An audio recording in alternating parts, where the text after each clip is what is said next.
Hey, Wolfpack. Welcome to the pack period. Today's topic, we're still on listening well, right? That's still our goal for this trimester to become better listeners. And I know you're getting like bits and pieces thrown at you, 15 minutes here this week, and then 2 weeks later, 15 minutes here. I know it's kind of tough. So we're going slow. We're taking it bit by bit, and we're recapping as we move forward. Okay. So today is actually nothing new. It's just looking at what we've learned so far from a different perspective, basically, right? And so that leads us to this topic, listening to reply versus listening to understand. And you probably just talked about it, so you probably have a pretty good idea of what each of those things is and what the difference between them is.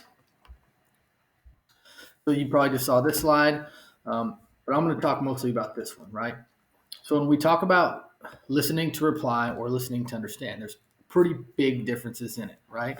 And I don't know if you've came to this conclusion, but for the most part, people are listening to reply, right? They're not looking for the meaning. They're not trying to understand things. They're just going through the motions of you say, I hear, I say, okay? But as we learned, I don't know, 3 weeks ago, 4 weeks ago, when we first looked at this graphic organizer of how communication works, that usually there's something else there, right? It's not just words. It's there's something that I mean, and I'm trying to get that meaning across to you, and my words aren't always the right way to do it. Okay.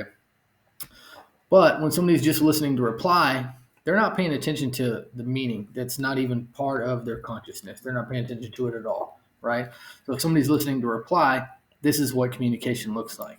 It's just spoken words, heard words. You say, I hear, I say, you hear. Okay.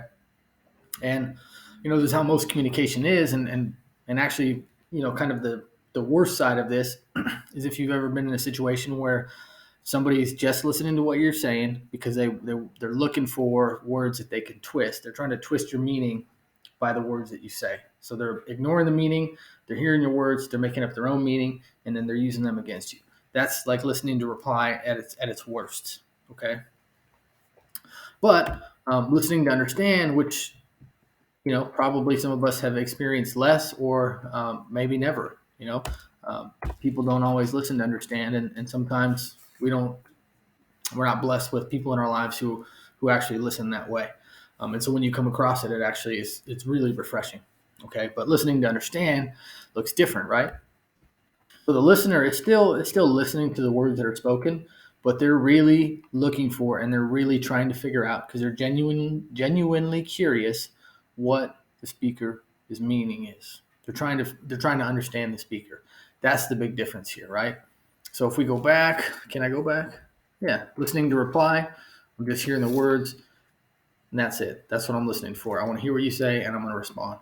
Listening to understand is I'm hearing your words, but I'm paying attention to everything else too, right? So there's changes in tones, there's pauses, I'm saying words quicker or faster or in a higher pitch or slower. Maybe you could see body language change.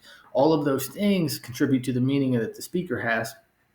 And when you're listening to understand, you pay attention to those things because you want to understand what that is. It's that curiosity that we talked about, that empathy that we talked about to understand somebody else's perspective. So I may have went too far into it, but hopefully it clarified a little bit of what we've learned so far for you guys. That's all we've got for today. So I'm going to turn it over to your teachers for whatever time you have left. I'll see you in the halls.